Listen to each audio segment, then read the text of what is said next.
이번에는 ABO식 혈액형 가계도를 분석해 볼게요. 앞에서 우리 이 사람의 유전 형질 개념도 정리할 때 ABO식 혈액형이 어디 속한다 라고 했었냐면 이마선 모양이나 귓불 모양과 마찬가지로 상염색체에 존재하는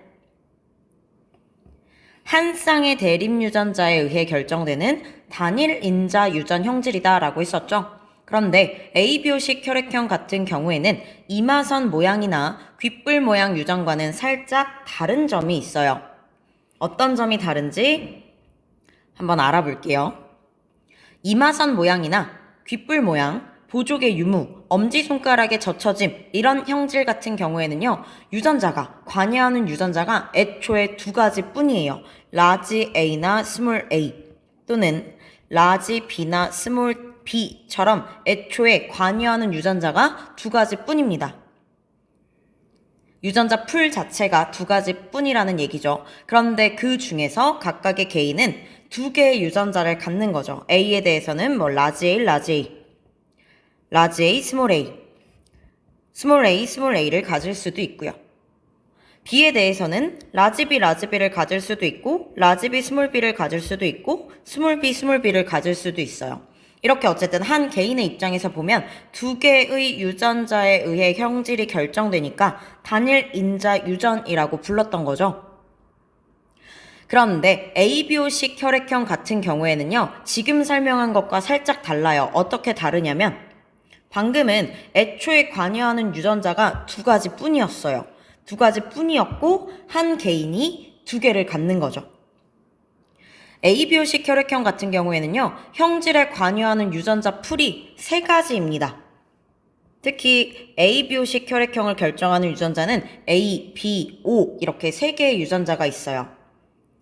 유전자 풀이 3개 이상이에요. 그리고 각각의 개인은 두 개를 갖는 거죠. AA를 가질 수도 있고 AB를 가질 수도 있고 BO를 가질 수도 있고 OO를 가질 수도 있고 어쨌든 한 개인의 입장에서 보자면 두 개를 갖는 거니까 단일 인자 유전이기는 한데 애초에 유전자 풀이 3개 이상이죠. 그래서 앞에 얘기한 이마선 모양이나 귓불 모양과는 ABO식 혈액형은 살짝 다른 점이 있어요. 자, 이렇게 단일 인자 유전 중에서도 관여하는 유전자가 3개 이상인 경우를 무슨 유전이라고 하냐면 복대립 유전이라고 합니다. 단일 인자 유전 중에서도 관여하는 유전자 자체가 3개 이상인 유전을 복대립 유전이라고 해요. 이 복대립 유전의 대표적인 예가 바로 ABO식 혈액형입니다. 자, 그럼 이제 ABO식 혈액형의 유전에 대해서 보도록 할게요.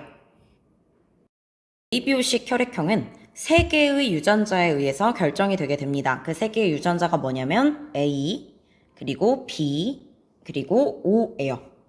이 3개의 유전자에 의해 결정이 되는데 이때 A와 B는 O 유전자에 대해서 우성입니다. 무슨 말이냐면 A와 O가 함께 있다면 A가 우성이기 때문에 A가 발현된다라는 뜻이에요. B와 O가 함께 있다면 B가 발현되겠죠. 이렇게 A와 B는 O에 대해서 우성이고요. A와 B 사이에는 우열 관계가 없어요. 누가 우성이고 누가 열성이다 라고 말할 수가 없습니다. 즉 무슨 뜻이냐면 A와 B가 함께 있다면 A와 B가 같이 발현되게 돼요. 자, 그럼 어떤 사람이 A형이다 라고 한다면 이 사람이 가질 수 있는 유전자형은 뭐가 있을까요? 이 사람은 AA일 수도 있고 AO일 수도 있어요. B형이라면 가질 수 있는 유전자형은 BB 또는 BO겠죠? AB형이라면 유전자형은 AB 한 가지밖에 안 될 거고요. O형이면 유전자형은 OO 한 가지밖에 안 되겠죠. 자, 이제 프린트 채우면서 가계도까지 한번 분석을 해보도록 할게요.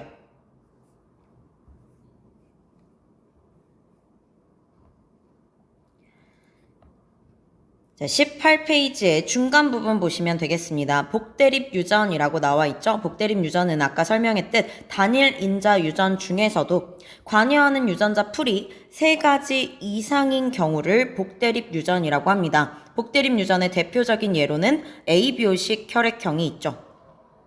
이 별표 부분을 잘 보세요.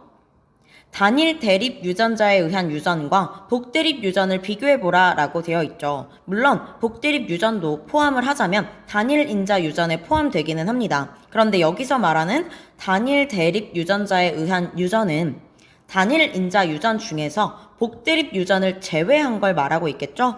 자, 아무튼 차이점을 한번 써볼게요. 차이점을 써보자면 복대립 유전 같은 경우에는 관여하는 유전자가 3가지 이상인데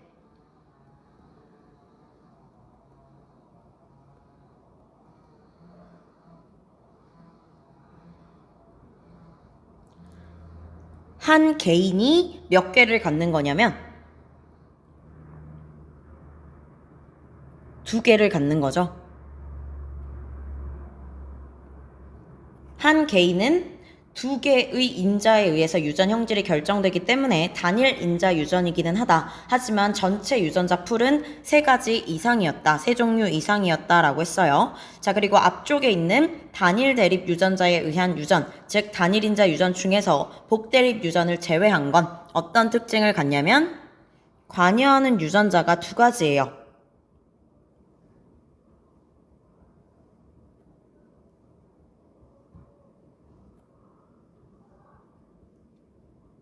그리고 한 개인이 몇 개를 갖는 거냐면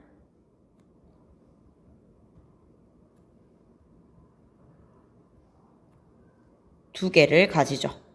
이런 차이점이 있습니다. 그래서 꼭 알아두시고요. 자, 그럼 ABO식 혈액형에 대해서 볼게요. ABO식 혈액형은 A, B, O 3개의 유전자에 의해 결정되는데 A와 B는 O에 대해 우성이고요. A와 B 사이에는 우열 관계가 없습니다.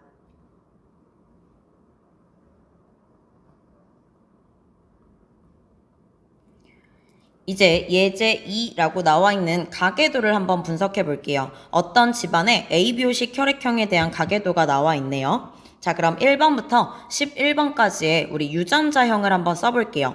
ABO식 혈액형 가계도를 분석할 때는 어떤 혈액형부터 유전자형을 쓰는 게 편할까요? AB형이나 O형부터 쓰는 게 좋을 거예요. 왜냐면 AB형과 O형은 유전자형이 한 가지이기 때문이죠. 한번 써볼게요. 2번은 OO일 거고 10번도 OO, 8번은 AB, 9번은 OO가 되겠네요. 자, 그럼 왼쪽부터 5번과 6번을 한번 채워보겠습니다. 5번과 6번은 2번으로부터 태어났어요. 그런데 2번은 자손에게 줄 수 있는 게 뭐밖에 없냐면 5밖에 없죠. 그래서 5번과 6번은 O를 하나씩은 반드시 가집니다. 그런데 A형이라고 했기 때문에 AO라고 쓸 수 있겠네요. 자, 7번 채워볼게요. 7번의 자손 10번이 있습니다. 10번도 O형이기 때문에 얘가 O가 되려면 부모로부터 O를 하나씩 받았겠죠? 그래서 7번도 O를 하나 가지고 있고 B형이라고 했기 때문에 BO라고 쓰면 되겠습니다. 자, 이번에는 11번 채워볼까요? 11번은 8번과 9번으로부터 태어났어요. 그런데 얘가 B형이기 때문에 엄마로부터 B를 받을 거고요. 아빠로부터는 받을 수 있는 게 5밖에 없죠. 그래서 BO라고 쓰시면 되겠습니다. 이번에는 3번을 한번 채워볼게요. 3번의 자손에 7번이 있어요. 근데 7번은 B형이에요. 유전자형이 BO라고 했어요. 그러면 이 BO인 자손은 B는 누구한테 받을 수밖에 없었을까요? 엄마한테 받을 수밖에 없었겠죠. 그러면 옆에 있는 O는 누구한테 받았다라고 해석할 수 있냐면 3번 아빠에게 받았다라고 해석할 수 있습니다. 그래서 3번은 O를 하나 가지고 있어요. 그리고 A형이기 때문에 유전자형은 AO가 되겠죠. 자, 4번 한번 볼게요. 4번은요, 어쨌든 B 하나는 가지고 있을 거예요. 그런데 이 4번의 유전자형이 BB일 수도 있고요. BB가 돼도 밑에 있는 7번, 8번 자손들이 나올 수 있죠. 그리고 BO여도 밑에 있는 자손들이 나올 수 있어요. 둘 중에 유전자형이 뭔지 확실하게 지금은 말할 수가 없습니다. 그럼 1번은 어떨까요? 1번 같은 경우에 A형이다 라고 했기 때문에 A는 하나 가지고 있을 거예요. 그런데 이 사람은 A를 가지고 있어도 5번과 6번 같은 자손을 낳을 수 있고요. AO를 가지고 있어도 아래와 같은 자손이 나올 수 있어요. 가끔 선생님 밑에서 5인 자손이 없는데요? 라고 묻던데 그건 확률적으로 5가 아직 안 나왔겠죠? 물론 자손을 더 낳는다면 그때서 나올 수도 있어요. 아무튼 1번의 유전자형도 AA인지 A5인지 확실하게 알 수 없습니다. 그래서 1번 답해 볼게요. 유전자형을 정확하게 알 수 없는 사람의 번호 1번과 4번입니다. 2번 볼게요. 6과 7 사이에서 자녀가 한 명 더 태어난대요. 6과 7의 유전자형은 A5와 B5입니다. 이 사이에서 자손이 태어날 때 이 자녀가 가질 수 있는 표현형과 유전자형을 구해봐라 라고 했어요. 자, 자손은 A5와 B5 사이에서 태어나기 때문에 이 A와 B가 만나서 A, B를 가진 자손이 태어날 수도 있고요. A와 O가 만나서 A5인 자손이 태어날 수도 있어요. 그리고 이 O와 이 B가 만나서 B5인 자손이 태어날 수도 있고 O와 O가 만나서 O5인 자손이 태어날 수도 있습니다. 이 자녀가 가질 수 있는 유전자형은 이렇게 4가지가 되겠네요. 이번에는 표현형을 한번 볼까요? 유전자형이 A, B일 경우에는 A, B형일 거고요. 유전자형이 A 오면 A형이고 B 오면 B형, O 오면 O형의 표현형을 지닐 수 있습니다. 자, 여기까지 단일 인자 유전 중에서 상염색체 위에 유전자가 있는 경우를 살펴봤어요.